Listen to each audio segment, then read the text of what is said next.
M&A is an important part of our strategy, but I strongly believe that M&A cannot be the strategy. We bought TracFone.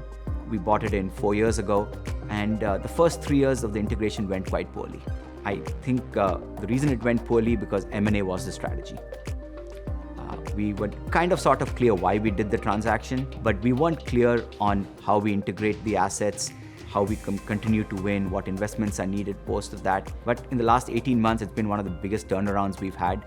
We went from losing market share 13 quarters in a row to actually gaining market share for the last 3 quarters. And we'll continue to see that trend over the next 8 to 10 quarters as well. A couple of things we got right towards the back half of TracFone acquisition.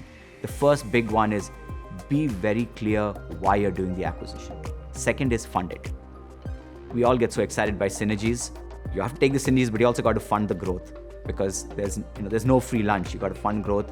When you do an M&A, it's a combination of narrative and valuation.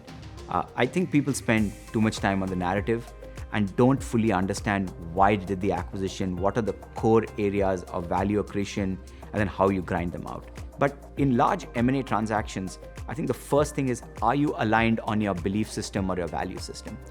And the answer 9 out of 10 times is no, because companies have come in from very different places. Some may value customer centricity more, some may value execution more, some may value financial outcomes more. So step one is to align on what they are. It's not that complex. There are like 5 different vectors. You have to align on them. The second is, how do you execute culture?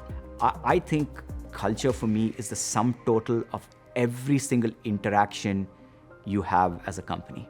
The tone that the conversation we are having is culture for me.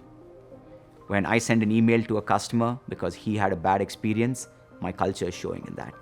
I've had a 22-year relationship with BCG in different forms. There are 2 or 3 things that don't change and a couple of things that have changed. What doesn't change is relentless focus on client outcomes. It goes back to the fundamentals. Are you working on the problems I want you to work on?